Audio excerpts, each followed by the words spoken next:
बिस्मिल्लाहिर्रहमानिर्रहीम। अस्सलाम वालेकुम दोस्तों, रफ्तार इंडिया के इस डॉक्यूमेंट्री में हम दुनिया के अजीम रूहानी लीडर आयतुल्लाह खामनई के आखिरी हालात के बारे में ये डॉक्यूमेंट्री पेश करते हैं। आयतुल्लाह खामनई, जिन्होंने इस्लाम को एक करने के लिए दुनिया भर के मगरबी ममालिक को शिकस्त देने के लिए अपनी ज़िंदगी भर काफ़ी काम किया और उनके ज़िंदगी से लेकर आखिरी हालात तक के बारे में एक तफसीली डॉक्यूमेंट फिल्म आप देख रहे हैं।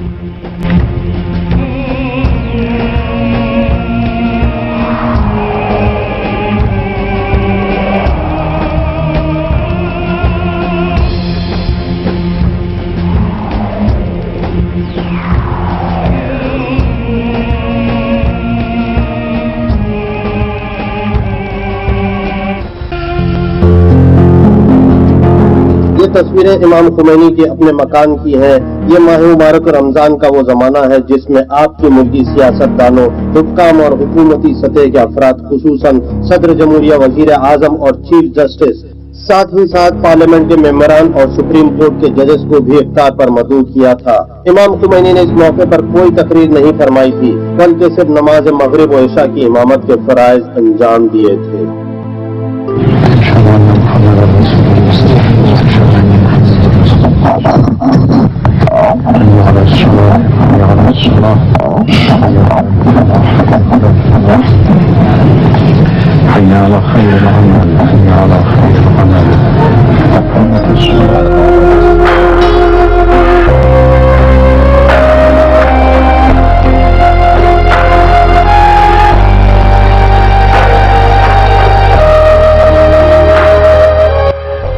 नमाज के बाद इमाम सहन में तशरीफ ले गए और तमाम मेहमानों के मौजूद होने के बावजूद खड़े रहे, जो इस बात की अलामत था कि इमाम को अभी किसी के आने का इंतजार है, जिसकी आमद इमाम के लिए निहायत अहम है।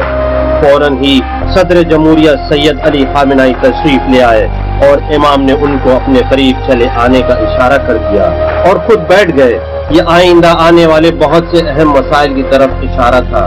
इमाम खुमैनी ने कुछ हफ्तों के बाद और अस्पताल में दाखिल होने से पहले आयतुल्लाह मुंतज़िरी के इस्तीफे को कबूल कर लिया था और ये इमाम की तरफ से अपनी नियाबत की तरफ आखिरी इशारा था। माह रमजान के बाद इमाम की जिस्मानी हालत आहिस्ता आहिस्ता खराब होने लगी।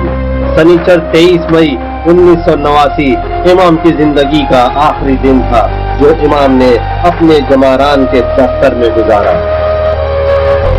लेकिन इमाम ने तहरीक की शुरुआत में जिस तरह हजरत इब्राहिम ने शहनशाही के बुत को तोड़ा, अपनी राह के दरमियान अमेरिका के बुत को तोड़ा, इसराइल के बुत को तोड़ा और वो सलमान रश्दी का बुत एक मगरबी दुनिया का एक छोटा सा बुत था जिसे इस्लाम के खिलाफ और इस्लाम की हकीकत के खिलाफ खड़ा किया गया था, उसे भी तोड़कर रख दिया।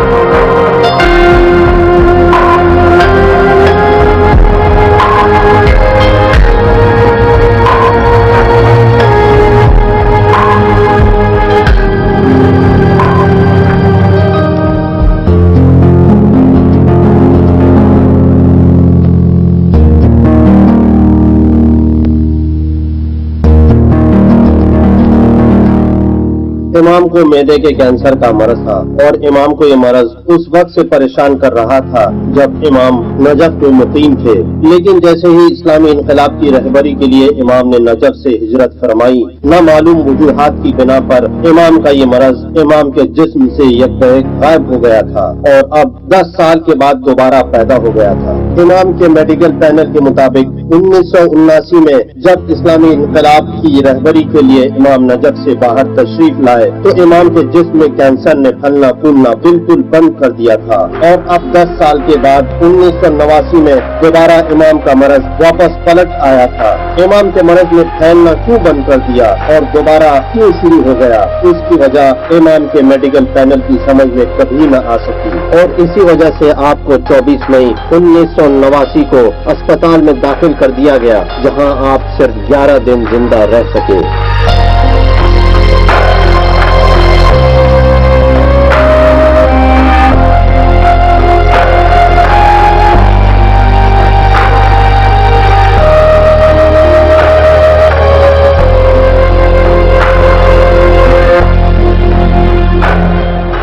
उनको अपनी बीमारी के बारे में किसी हद तक मालूम था, लेकिन क्योंकि उन्हें खुदावंद मुताल पर भरोसा था तो कभी डरे नहीं और जब भी उन्हें दिल में दर्द होता और हम उनकी खिदमत में जाते ताकि चेकअप करें, हमें ताज्जुब होता कि हम परेशान हैं और वो हरकतों से हमारे चेहरों से समझ जाते कि कोई अहम बात है तो वो हमें तसल्ली देते थे।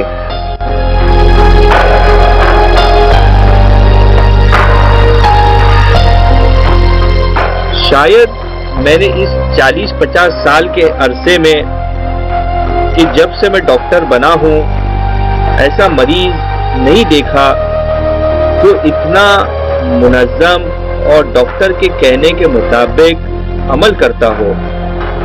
मरीज और डॉक्टर के दरमियान कभी ऐसा राब्ता नहीं देखा। उनमें दर हकीकत मेरे लिए जो देखने लायक चीज थी वो ये है कि वो डॉक्टर की हर बात के मुटी थे। जैसे कि पहले कहा था, एक ऐसा अजीम शान रहबर जिसकी काफी शोहरत थी, जिस वक्त डॉक्टर कोई बात कहता था तो वो बराबर अमल करते।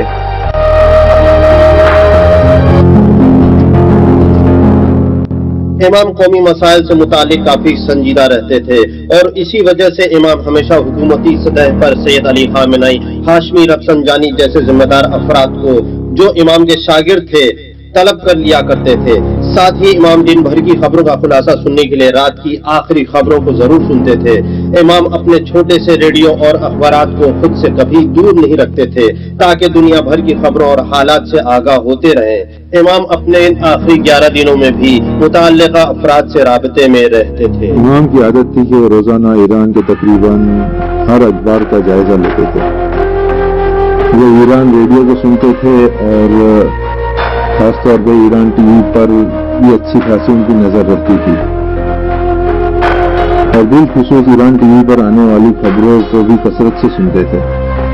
ईरान टीवी पर नशर होने वाले प्रोग्राम पर नजर रखने के साथ साथ दुश्मन के चैनल पर भी अच्छी खासी नजर रखते थे।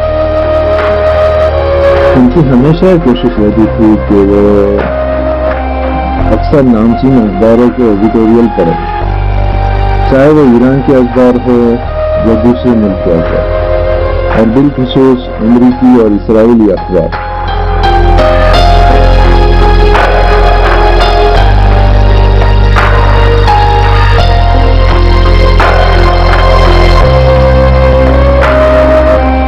जिस वक्त इमाम अस्पताल में दाखिल थे उसी दौरान सैयद अहमद खुमैनी अपने वालिद के साथ भी अस्पताल में रहे और मुस्तकिल इमाम की देखभाल करते रहे। जो लोग अहमद खुमैनी को जानते हैं वो हमेशा अहमद खुमैनी के अपने वालिद से मोहब्बत का तज़किरा करते रहते हैं, खासकर उस वक्त के बाद से जब से उनके बड़े भाई मुस्तफा खुमैनी नजफ में बासी और सावाक के अफराद के हाथों शहीद हो गए थे।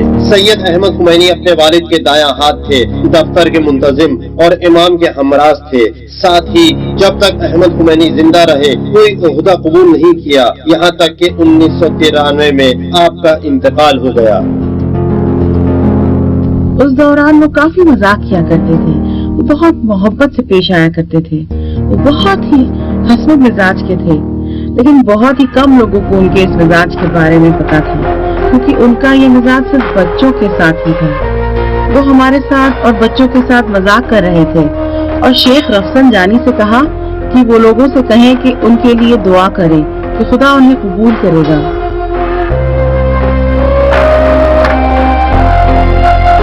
रूहुल्लाह ने एक दिन भी अपनी नमाज कज़ा नहीं की।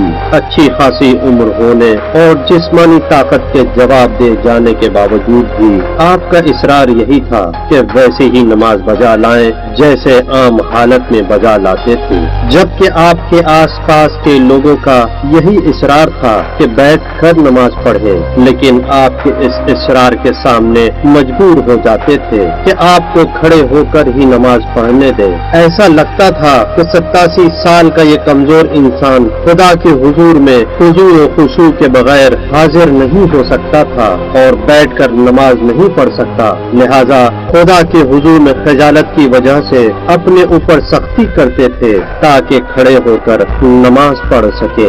इय्याका नअबुदु व इय्याका नस्तईन, तस्बीह खुदा करते हुए सुबहाना रब्बियल अज़ीम व बिहम्दे।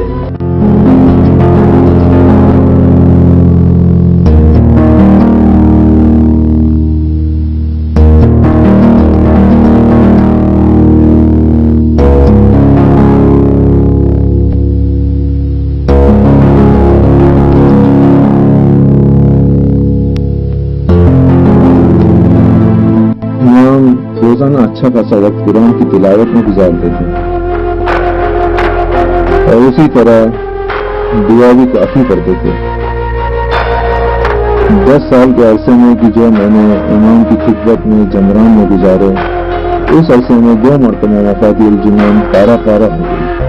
हालांकि इमाम अपनी किताबों का बहुत संभाल कर इस्तेमाल करते थे और बिलखुसूस मफाती को कि जो दुआ की अहम किताबों में से है। इमाम को उस किताब से बेहद लगाव था और उसे इतना ज्यादा इस्तेमाल करते थे कि उस 10 साल के अरसे में वो किताब 2 मरतबा फट गई और इसलिए उनके लिए नई किताब लानी पड़ी। इमाम की हालत रोज बरोज खराब होती गई और इतनी खराब हो गई कि आखिरी दिनों में आप अपने बिस्तर से उठ भी नहीं सकते थे। बिस्मिल्लाह ताला به ملت شریف و عزیز ایران میرسانیم. امروز در ساعت 3 بعد از ظهر در سیر درمان حضرت امام مد ظله العالی مشکلی پدید آمد. پزشکان با همه کوشش خستگی ناپذیر خود برای درمان حضرت امام به مراقبت‌ها و درمان‌های لازم سرگرمند. डॉक्टर्स ने फैसला किया कि इमाम को ऑपरेशन के लिए ऑपरेशन थिएटर में ले जाया जाए और आपके मैदे से कैंसर के ग़िदा को निकाल लिया जाए। इमाम ने ऑपरेशन से पहले ये फरमाया, हुमैन में मेरे मोहल्ले की मस्जिद के इमाम को मेरे पास लाया जाए। एक दिन आक़ा अहमद ने मुझे फोन किया कि इमाम को मुझसे काम है। मैं इमाम के पास गया और कहा क्या हुक्म है। फरमाया मैं आपको अपना वकील बनाता हूँ। हुमैन में जो कुछ मेरे वालिद की तरफ से इर्स में मुझे मिला है उसे गरीबों और मिस्कीनों में तकसीम कर दो। उन्हीं के हुक्म से मुझे हुमैन का इमाम जुमा मुकर्रर किया गया। मैं गया ताकि देखूं इमाम को अपने वालिद से इर्स में क्या हासिल हुआ है। 4500 मीटर जमीन इमाम को अपने वालिद से इर्स में मिली थी। मैंने शोदा के खानदान खुसरा को तरजीह दी और वो उनके दरमियान तकसीम कर दी। अभी उस जमीन पर मकानात हैं और वो लोग वहाँ रह रहे हैं और उस जगह का नाम इमाम स्ट्रीट रख दिया गया है। आप तवज्जो करें कि एक ऐसा इंसान आकर इनकलाब लाता है और फिर कुछ सालों तक उसकी रहबरी भी करता है। जब देखते हैं तो दुनिया से कुछ भी नहीं चाहा, न माल न दौलत, हत्ता ओहदा भी। फरमाते थे मुझे खुशी होगी अगर रहबर कहने के बजाय खिदमत गुजार कहें। ऑपरेशन के बाद इमाम खुमैनी की हालत बिगड़ती गई और डॉक्टर उनके मर्ज पर काबू नहीं कर पा रहे थे। ऐसा कोई नहीं कि जिसने इमाम को कभी शिकवा करते सुना हो। इमाम ने अपनी जिंदगी के आखिरी लम्हे तक खुद को खुदा की हमद सना में मशगूल कर रखा था। 3 जून शाम के 3:30 बजे अब इमाम के इंतकाल में कुछ ही घंटे बाकी थे। सांस बड़ी मुश्किल से रुक रुक कर चल रही थी। मर्ज की शिद्दत चेहरे से साफ मालूम हो रही थी, लेकिन इसके बावजूद इमाम का बार बार यही इसरार था कि नमाज मगरिब व इशा को पढ़ लें, और ये आपकी आखिरी नमाज थी। बहुत अजीब है कि वो हालत कि जिसमें इमाम को अस्पताल में दाखिल किया गया था, एक नली उनके मुंह से हलक में डाली गई थी कि कोई बात तक नहीं कर सकी, लेकिन इमाम ने उस हालत में भी मुस्तहबात नमाज को अंजाम दिया और उसी हालत में नमाज शब भी पढ़ी। अगर आप उस फिल्म पर गौर करें, इमाम उंगली के इशारे से अस्पताल के बिस्तर पर मुस्तहबी नमाज को इस तरह पढ़ते थे कि किबला की तरफ इशारा करते, आबरू के इशारे से और सर के इशारे से रुकू व सुजूद करते, लेकिन नमाज को कभी तर्क नहीं किया।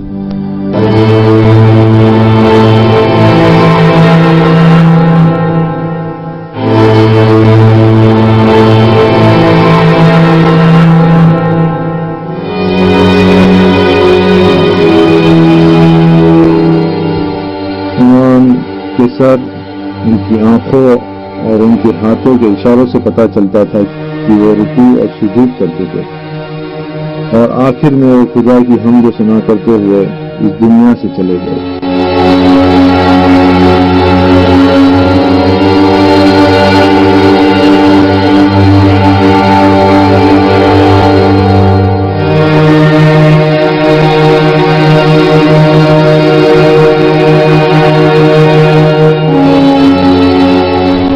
कह सकती हूँ मैं वो आखिरी शख्स थी कि जो उनके आखिरी बाहोश लम्हों में उनके सराहने थी, और बेहोश होने के बाद उन्हें दोबारा होश नहीं आया।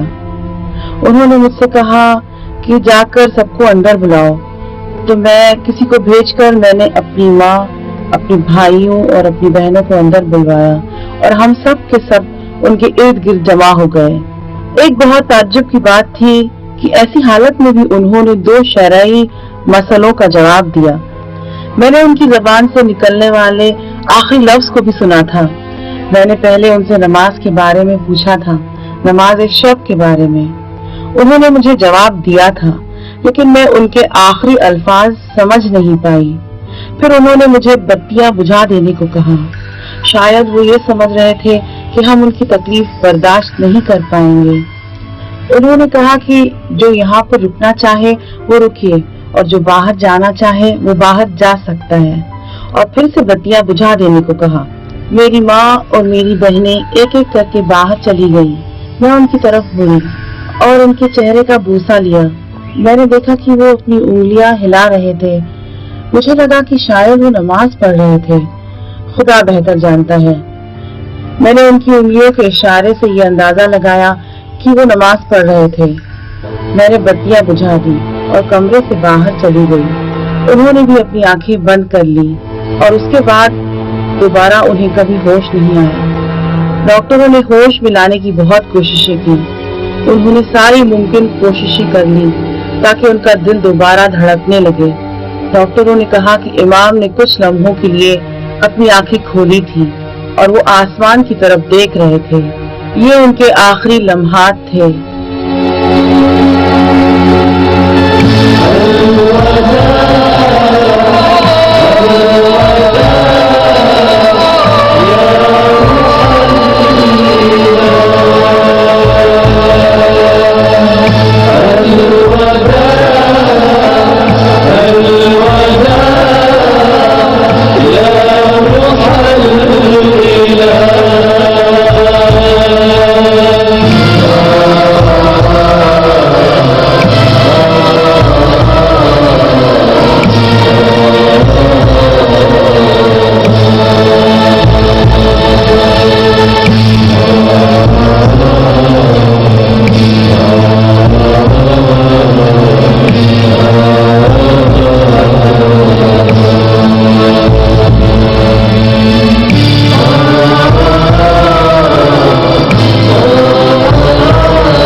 فیل کی وجہ سے انتقال نہیں ہوا تھا، بلکہ وہ دراصل معدے کی بیماری میں مبتلا تھے۔ لامفل نام کا کینسر تھا اور ان کی موت اسی کی وجہ سے ہوئی، انتقال ہوا۔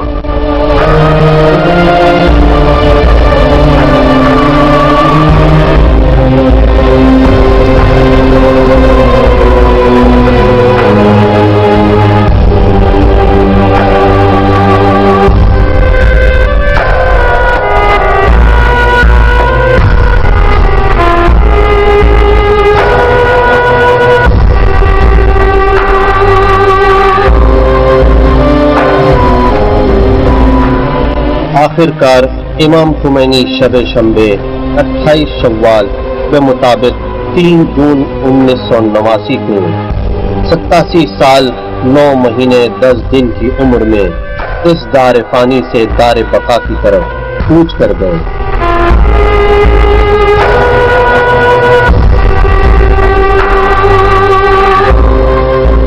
امام زمران میں کرائے کے مکان میں رہتے تھے اور اس دنیا سے رخصت ہونے تک اسی کرائے کے مکان میں رہے۔ امام کو غسل و کفن آدھی رات میں اسی کرائے کے مکان میں دیا گیا۔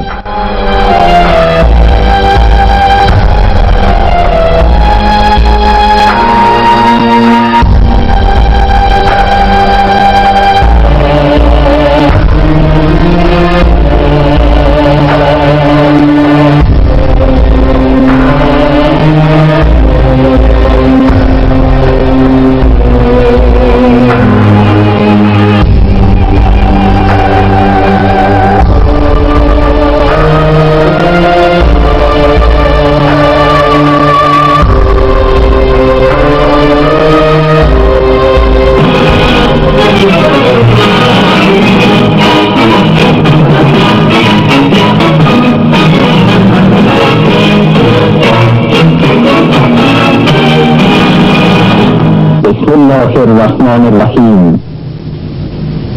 انا للہ و انا الیہ راجعون۔ روح بلند پیشوای مسلمانان و رهبر آزادگان جهان حضرت امام خمینی به ملکوت اعلی پیوست۔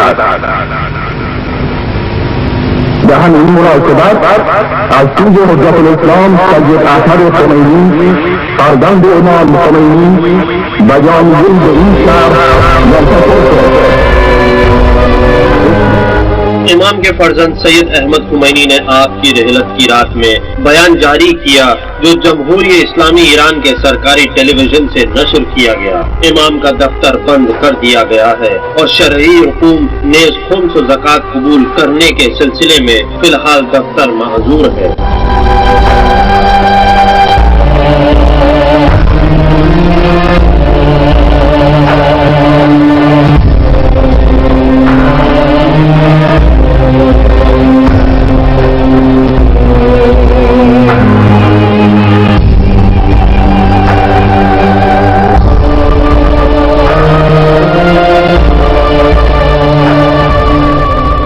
اس وقت کئی لوگ تھے جو خربوں تومان امام کے دفتر میں دینا چاہتے تھے، لیکن سید احمد نے کہا کہ انہیں نہیں لاؤ کیونکہ اب امام یہاں نہیں ہے۔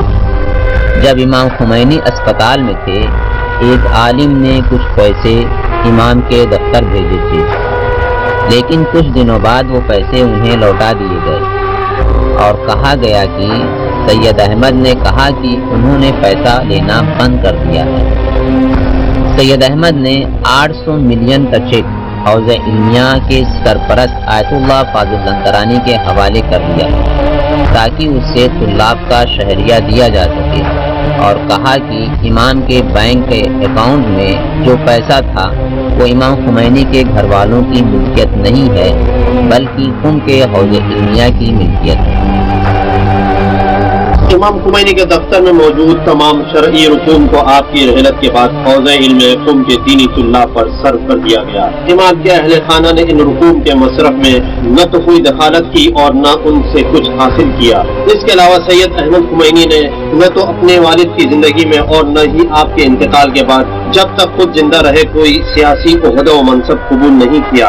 आपका ये अमल बजात खुद मर्जियत के वारिस होने का मुतालिक एक किस्म का इनकलाब था। जैसे कि आम तौर पर ख्याल किया जाता है कि महाराजा जितना भी इक्तिसादी, इल्मी और सियासी सरमाया रखते हैं उसके असर और रसूख अपने खानवादे के लिए बतौर मीरास छोड़ जाते हैं। लेकिन ये बात इमाम के घराने पर सादिक नहीं आती, क्योंकि आपके घराने ने सियासी और इक्तिसादी एतबार से कभी कोई इस्तेफादा नहीं किया, जबकि मोहब्बत और एहतराम के लिहाज से आपके घराने को एक बड़ी मंजिलत हासिल है।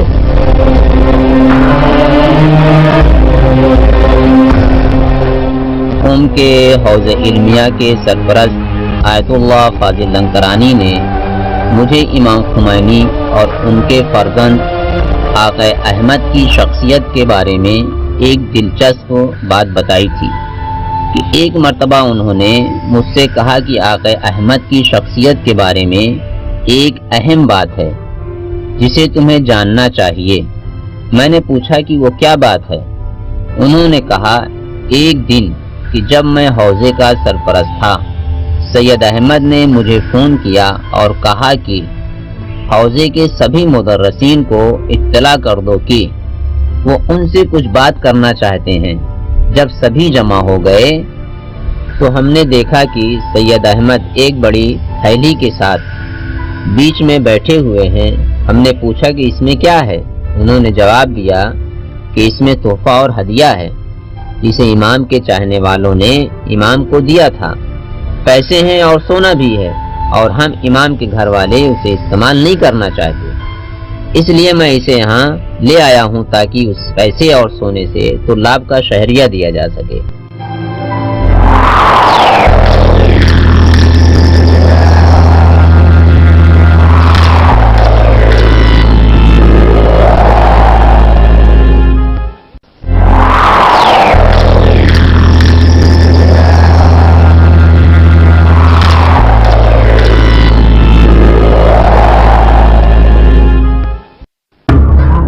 इतवार की सुबह को रस्मी तौर पर इमाम की रहलत का ऐलान कर दिया गया और इसके बाद अरबी और मगरबी मीडिया ने बड़े पैमाने पर इमाम खुमैनी के जानशीन के बारे में सियासी इजहार नजर और तज्जिया और तहलील शुरू कर दिया। मीडिया में इमाम के जानशीन के बारे में एक पुरइसरार कशमकश को पेश किया जा रहा था और इस कशमकश के मुलस्सिस के तौर पर अहमद खुमैनी, खामेनाई और रफसंजानी को सामने लाया जा रहा था। मीडिया को यकीन था कि अहमद खुमैनी इस दौड़ में सबसे आगे है और उनके इम्कानात ज्यादा है। इमाम खुमैनी की रहलत के चंद घंटों बाद ही मजलिस खुबरगान का एक हंगामी जलसा मुनक़िद किया गया, जिसका हदफ जमहूरी इस्लामी ईरान के लिए नए रहबर का इंतखाब करना था।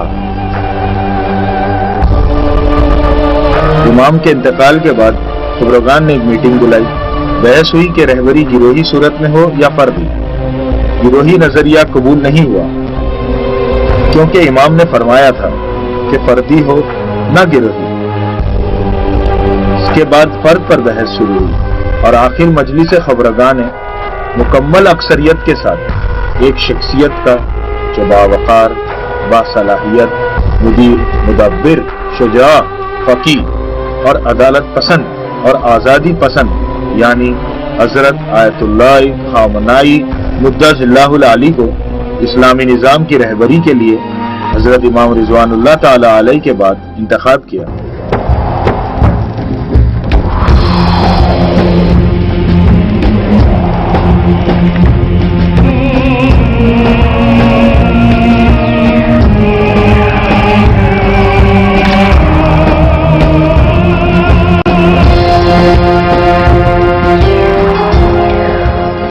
इमाम खुमैनी की रहलत से 40 साल पहले से लेकर हर मरहले पर इमाम खुमैनी के सैयद खामेनी के साथ सलूक एक खास अहमियत की तरफ इशारा करते थे और इनकलाब इस्लामी के कामयाब होने से पहले और इनकलाब के कामयाब होने के बाद भी आयतुल्लाह खामेनी ने एक बहुत ही अहम किरदार अदा किया था।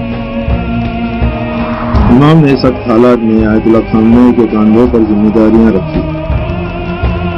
ईरान के सदर रजाई की शहादत के बाद तो जिस वक्त किसी ने ये सोचा भी नहीं था कि इमाम उलमा को सदर के ओहदे के लिए इंतखाबात में खड़े होने की इजाजत देंगे, ایسے وقت میں امام نے آیت اللہ خامنئی کو صدر کے انتخابات میں کھڑے ہونے کی اجازت دی اور آیت اللہ خامنئی انتخابات میں جیت گئے اور ایران کے صدر بن گئے۔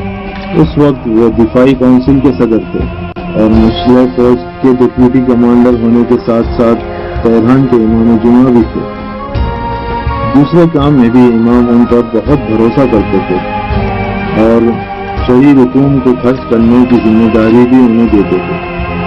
جس وقت میں امام کے دفتر میں کام کرتا تھا میں نے کئی مرتبہ دیکھا ہے کہ جب کسی دوسرے ملک سے پیسہ آتا یا کوئی سونا دے جاتا تھا تو امام ہمیں حکم دیتے تھے کہ اس رقم کو سیدھے آیت اللہ خامنئی کو دے دیا جائے۔ امام ایسی چیزوں میں آیت اللہ خامنئی پر بہت بھروسہ کرتے تھے اور جبکہ امام کی نظر میں یہ ذمہ داری بہت حساس تھی۔ میں خود اس بات کا گواہ ہوں کہ میں نے امام کو کہتے سنا ہے کہ اس رقم کو آیت اللہ خامنئی کے حوالے کر دیں۔ اس کے علاوہ دفتر کے کام ختم ہو جانے کے بعد امام خمینی کے ساتھ میں ایک میٹنگ ہوا کرتی تھی، لیکن وہاں پر بھی آیت اللہ خامنئی ایک استثنا۔ جب بھی وہ وہاں آتے تو امام کہتے کہ انہیں کبھی انتظار نہیں کروایا جائے اور ہم سے کہتے کہ اپنے کاغذات کو جمع کرو اور آیت اللہ خامنئی کے جانے کے بعد میں ہم دوبارہ بیٹھیں گے۔ امام کا یہ خاص سلوک اس بات کی طرف اشارہ کرتا ہے کہ امام کی نظر میں آیت اللہ خامنئی کا ایک عظیم مقام تھا۔ جی ہاں، میرا ماننا یہی ہے کہ پورے ایران میں امام کے جانشین کے لیے سب سے بہترین شخص آیت اللہ خامنئی ہی تھے، کیونکہ حوزہ ان سے مانوس تھا، ہم بھی انہیں جانتے تھے اور امام بھی ان سے اچھی طرح واقف تھے۔ دراصل امام نے اپنے کچھ بیانات کے ذریعے سے اس مرحلے میں ہماری مدد کی تھی جس میں وہ ہم سے کہا کرتے تھے کہ خامنئی ہمارے رہبر بن گئے ہیں اور مجلس خبرگان بھی ان سے اچھی طرح مانوس تھی، ہمیں ان کا انتخاب کرنے میں کوئی مشکل پیش نہیں آئی۔ دنیا بھر کے اخبارات اور میڈیا نے سید احمد خمینی کی زبانی آیت اللہ خامنئی کے ولی فقیہ ہونے کو بیان کیا تو دنیا کے مبصرین اور سیاسی نظریات پر بحث کرنے والوں نے اس بات پر نہایت تعجب کا اظہار کیا۔ اسی موقع پر کوہ مقننہ، قضائی، اجرائی اور تینوں افواج کے سربراہوں نے بھی آیت اللہ خامنئی کے ہاتھوں پر بیعت کی اور اس کے بعد نگاہیں مسلمانوں کے نئے رہبر کی طرف اٹھ گئیں کہ امام کے وصیت نامے کو پڑھیں۔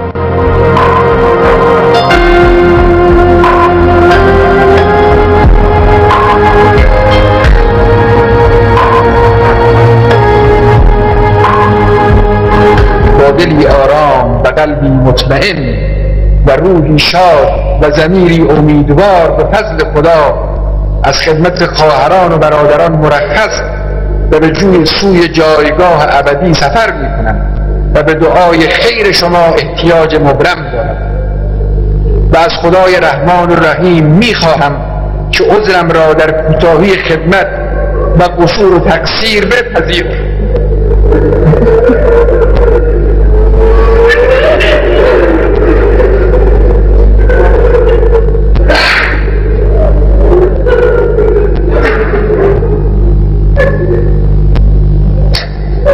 و از ملت امیدوارم که عذرم را در کوتاهی ها و قصورها و تقصیرها بپذیرند.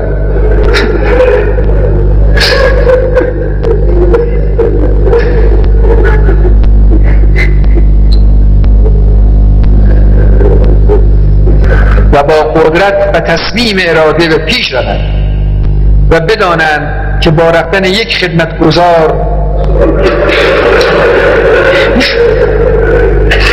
در سد آهنین ملت خللی حاصل نخواهد شد.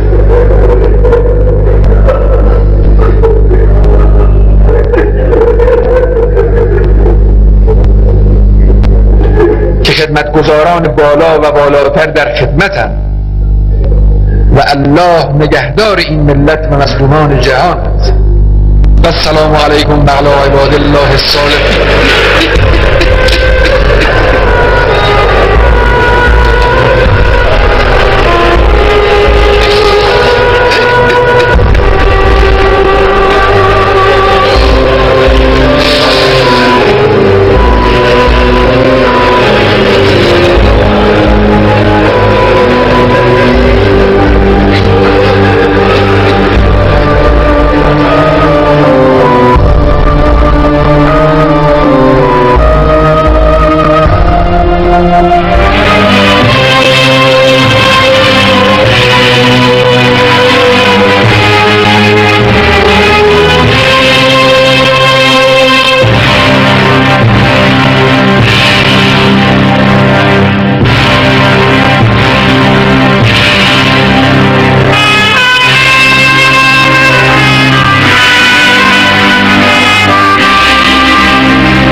बरोज मंगल सुबह में इमाम खुमैनी के जनाजे को मुसल्ला तेहरान में मुंतकिल कर दिया गया और जैसे ही खबर चारों तरफ फैली, सड़कें लोगों से भर गईं और 2 घंटे के अंदर ही नगर मुसल्ला तेहरान और उसके आसपास 20 लाख से ज्यादा अफराद जमा हो गए ताकि अपने इमाम का आखिरी दीदार कर लें और उनको आखिरी बार खुदा हाफिज कह लें। उस इमाम को जिसके जैसा इंसान ईरान और उसके अतराफ के इलाके ने इस सदी में तो कम अज कम नहीं देखा था। कशी जनाजे के मुंतजमीन ने आपके जनाजे को जमीन से 3 मीटर की ऊंचाई पर शीशे से बनी एक जगह पर रख दिया था। दूसरी तरफ सैकड़ों हजार लोग चौक दर चौक मुसल्ला की तरफ आए चले जा रहे थे।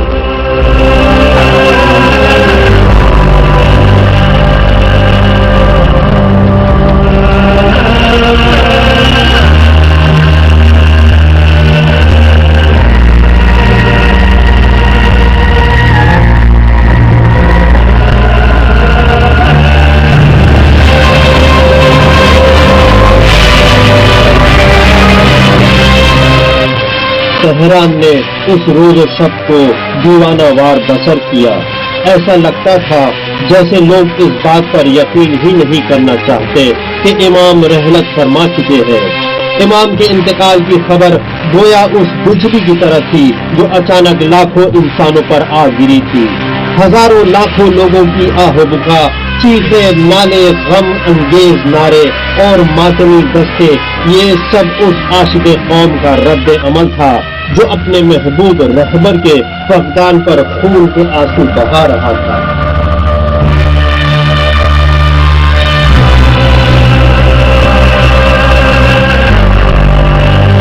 इमाम के जनाजे के चारों तरफ सियाह लिबास में मुलव्वस और मातम करते हुए लोगों ने गम अंदो गिरिया बुका का एक ऐसा मंजर मुसल्ला कुदस के खाक पर रख्म किया था जिसको इस सदी में इससे पहले कभी नहीं देखा गया था। 5 जून तेहरान की तारीख का वो दिन है जब इस शहर में चारों तरफ एक कयामत बरपा थी। ऐसा लग रहा था कि जैसे इसराफील ने सूर फूंक दिया हो और कयामत आ गई हो।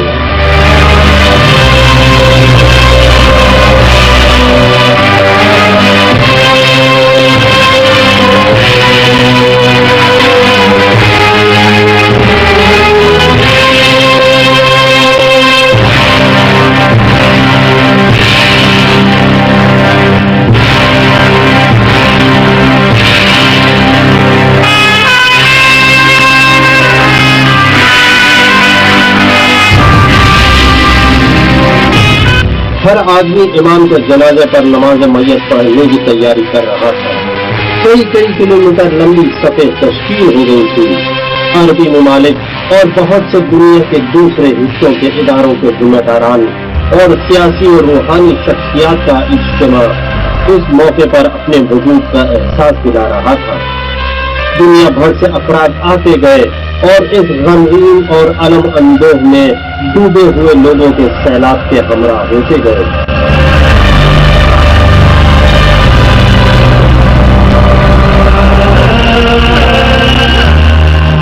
बरोज मंगल 7:30 बजे सुबह आयतुल्लाह उज़्मा गुल पैगानी ने इमाम के जनाजे पर इमामत के फराइज अंजाम दिए।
बजे सुबह तस्लीम शुरू हुई इमाम के जनाजे को एक खसूसी गाड़ी में रखा गया जो इंसानों के इस सियाह समंदर को हजारों मुश्किलों के साथ चीरती हुई आहिस्ता आहिस्ता आगे बढ़ने की कोशिश कर रही थी ताकि इमाम को उनकी अबदी आराम गाह तक पहुंचाया जा सके।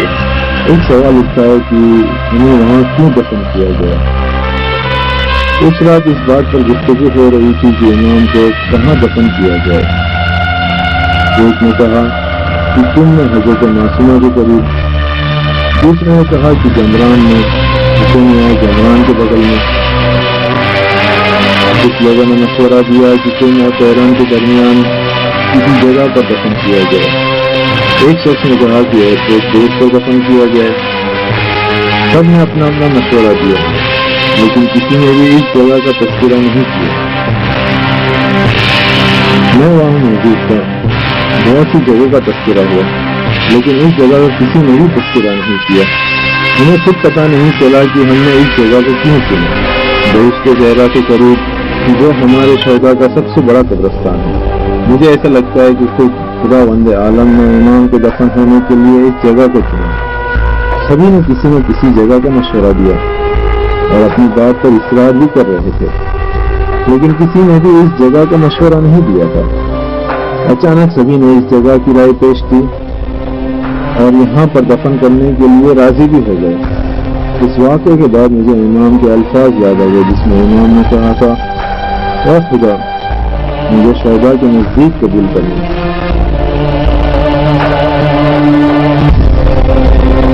गाड़ी तदफीन के लिए आगे बढ़ने लगी। मुसल्लाए तेहरान से बहिश्ते ज़हरा के 20 किलोमीटर के फासले को गाड़ी बहुत धीमी रफ्तार से तय कर पा रही थी। तशी जनाजे शुरू हो चुकी थी। गाड़ी लोगों के हाथों पर मुअल्लक थी और आलम यह था कि गाड़ी एक तिनके की तरह लोगों के हुजूम के इस सैलाब में इधर उधर हो रही थी।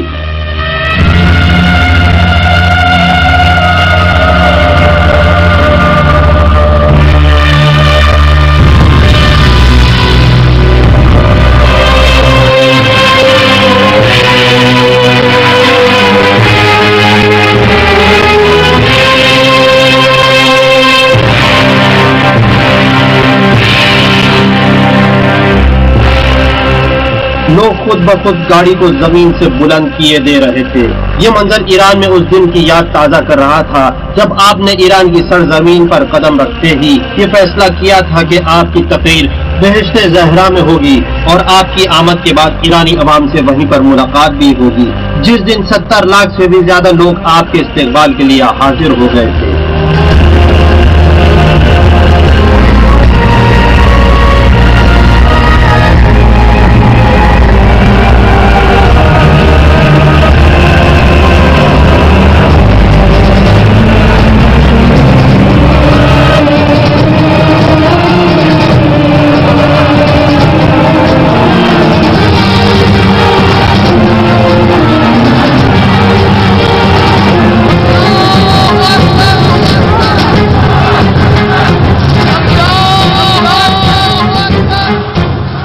मुख्तलिफ किस्म के कौमी मसाइल, बरसों तक ईरान के साथ जंग, इक्तिसादी पाबंदियां और ईरान के खिलाफ हर किस्म के गलत प्रोपेगेंडे पर मुश्तमिल इन 10 सालों में कोई इमाम की शख्सियत पर एक हल्का सा धब्बा भी नहीं दिखा सकता था, बल्कि उसके बरखिलाफ आप अपनी कौम के महबूब तरीन कायद और रहबर बनकर उभरे थे, जिसका सबूत 1 करोड़ 10 लाख लोगों पर मुश्तमिल वो इंसानी समंदर था जो आपके साथ आपकी अबदी मंजिल बहिश्ते ज़हरा तक आया था।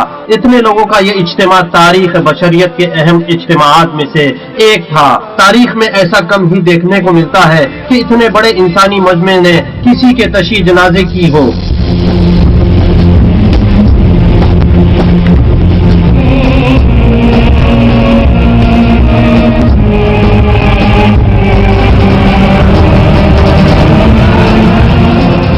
सिपाही पासदारान की मुदाखलत और चौतरफा कार्रवाई के साथ उनके दिक्कत अमल के बाद ही यह अमर मुमकिन हो सका कि आपके जनाजे को एक ऐसे रास्ते से हाईवे तक ले जाया जाए जो पहले से तय नहीं था, क्योंकि लोगों की भीड़ और उनका हुजूम इस कदर ज्यादा था कि मुमकिन ही नहीं था ऐसी सूरत हाल में आपके जनाजे को बहिश्ते ज़हरा लाया जा सके।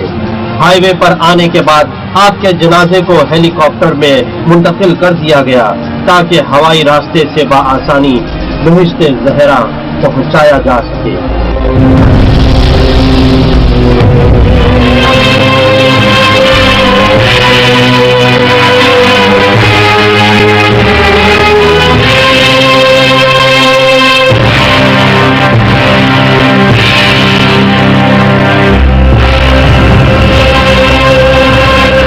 جہاں تدفین ہونا تھی وہاں ہیلی کاپٹر نیچے اتر آیا، لیکن اس کے نیچے اترتے ہی جنازے کی منتظر بھیڑ بے قابو ہو گئی اور پولیس اور فوجی دستوں کے حلقوں کو توڑتی ہوئی تابوت کی طرف دوڑنے لگی۔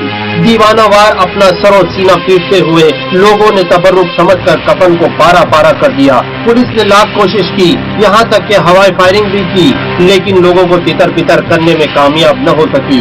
آخرکار 1 گھنٹہ گزرنے کے بعد فوج نے اس مسئلے کو اس انداز سے حل کیا کہ آپ کی میت کو دوبارہ ہیلی کاپٹر میں رکھ دیا گیا۔ ہیلی کاپٹر ایک بار پھر پرواز کر گیا اور نظروں سے اوجھل ہو گیا تاکہ آپ کو دوبارہ کفن دیا جا سکے۔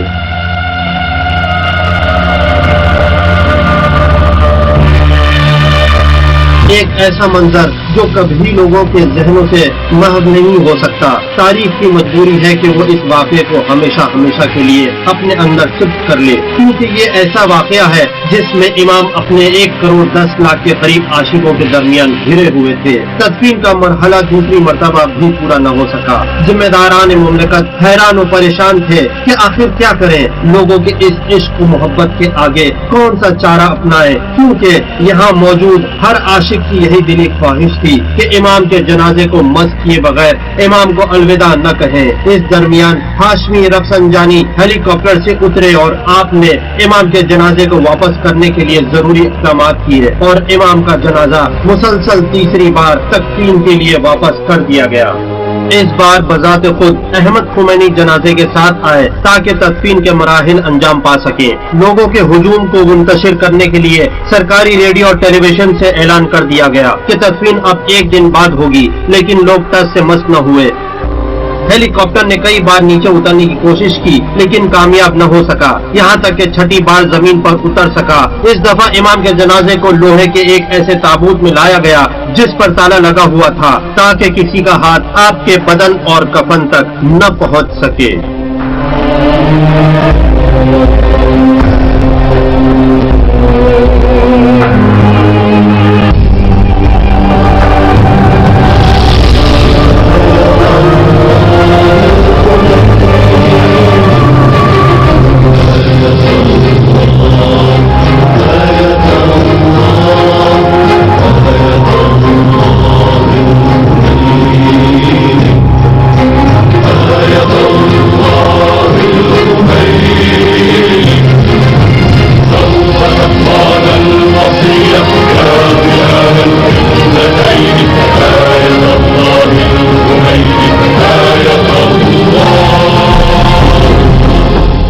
امام خمینی کی پیدائش کو 100 سال سے زیادہ کا زمانہ گزر چکا ہے۔ آج رہبر انقلابی اسلام کے عنوان سے امام کا نام پوری دنیا میں پہچانا جا چکا ہے۔ ایسا رہبر جس نے 20ویں صدی کے واحد اسلامی انقلاب کو سر انجام تک پہنچایا۔ امام یوں تو بہت سی صفات کے مالک تھے، لیکن آپ کی رہبری اور قیادت کی صفت زیادہ پہچان کا باعث بنی اور آپ نے اسی کے ذریعے شہرت بھی پائی۔ علمی فقہی دنیا میں آپ جدت پسند فقیہ و مرجع کے طور پر مشہور ہوئے، وہ بھی اس طرح کے 1200 برس گزر جانے کے بعد بھی فقہا اور مراجع حکومت اسلامی تشکیل دینے کا کوئی ارادہ نہیں رکھتے تھے۔ آپ نے ایسی صورتحال میں حکومت اسلامی کی بنیاد ڈالی۔ آپ نے بعض گزشتہ علماء کی طرح صرف شرعی رکوم کو حاصل کرنے، کتابیں اور رسالے لکھنے اور امام کے ظہور کا انتظار کرنے پر ہی اکتفا نہیں کیا، بلکہ آگے بڑھ کر اسلامی حکومت بھی تشکیل دی۔ یہ امام خمینی ہی تھے جنہوں نے گزشتہ علماء کے درمیان ہمیشہ مورد بحث و جدل قرار پانے والے ایک اہم نظریے کو عملی جامہ پہنایا۔ جی ہاں، وہ نظریہ جس کا عنوان ولایت فقیہ ہے، وہ نظریہ جس نے اسلامی فقہا اور علماء کو اعتبار بخشا اور ولایت امر کو ان کے حوالے کر دیا، وہ نظریہ جس نے ثابت کر دیا کہ ایسی سیاست جو اصول دین سے موافق نہ ہو اور ولایت فقیہ کے سائے میں پروان نہ چڑھے باطل اور غیر قابل قبول ہے۔ साथ ही आपने मजहब व सियासत को अलग अलग साबित करने वाले नजरिए को भी हमेशा हमेशा के लिए खत्म कर दिया। और ये सब आपने उस जमाने में किया जब उलमा और फुकहा हौज़ा हाय इल्मिया में अपने हुजरों में बैठ जाना गनीमत समझते थे और सियासी उमूर में दखालत के बारे में सोचते तक नहीं थे। आज इन उलमा और फुकहा का फरीजा है और उन पर वाजिब है कि सियासी मैदान में उतरे और माशरे को सियासी लिहाज से आगे बढ़ाते हुए सिरात मुस्तकीम की तरफ हिदायत करें। इसमें तमाम उलमा इकराम शामिल है, यहाँ तक कि वो उलमा भी जो नजरिया विलायत फकीह के मुखालिफ है और इसके कायल नहीं है। इमाम खुमैनी के मुरीदों और उनके चाहने वालों के मुताबिक इमाम ने अपनी उम्मत को एक ऐसे वक्त में नजात दी जब बकिया दूसरे तमाम अफराद हाथ पर हाथ धरे बैठे थे। शियों के 12वें इमाम हजरत हुज्जत अज्जलल्लाहु तआला फरजहु शरीफ की गैबत के 1200 साल बाद रूहुल्लाह मूसवी खुमैनी नामी एक ऐसी शख्सियत सामने आई जिसने विलायत फकीह की बुनियादों पर एक नई इस्लामी हुकूमत की तश्कील दी। ऐसी हुकूमत जिसमें सबसे ऊपर फुकहा का हुक्म चलता था और वो हुकूमत करते थे।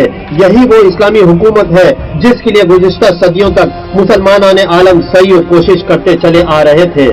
इसीलिए आपके बाद नए वली फकीह का इंतखाब किया गया। इमाम खुमैनी की अजमत के लिए इतना काफी है कि आपने नजरिए विलायत फकीह को मुसलमानों के लिए अमली तौर पर पेश कर दिया। मुसलमानों के लिए यही आपकी मीरास थी। हर साल 3 जून का दिन इमाम खुमैनी का यौम वफात है। मुरूर ज़मान के साथ साथ आपकी शख्सियत और आपका अमल आने वाली नस्लों के लिए मजीद वाज़ेह होकर सामने आएगा। इमाम अपनी सदी के सबसे रोशन सितारे थे और हमेशा इसी तरह रोशन बाकी रहेंगे। जो आपके बारे में कहा और सुना गया वो उसके मुकाबिल कुछ भी नहीं है जो बयान न हो सका। आपकी तारीख के तशना पहलू इससे कहीं ज्यादा है क्योंकि तारीख इजहार नजर का एक जरिया है और कुछ नहीं। इंशाअल्लाह मुनाजात खासिय्या वली अस्र अरवाहुन आलम बिफिदा इन किश्ती मुतलातिम इंसानियत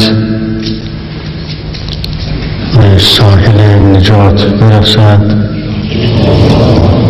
و مستضعفان جهان بر مستکبران ظالم پیروز شوند. امید است که حکومت بزرگ همگانی حضرت سلام الله علیه به زودی برقرار شود و چشم همه ما را و همه مسلمین جهان را به نور مبارکش روشن فرماید.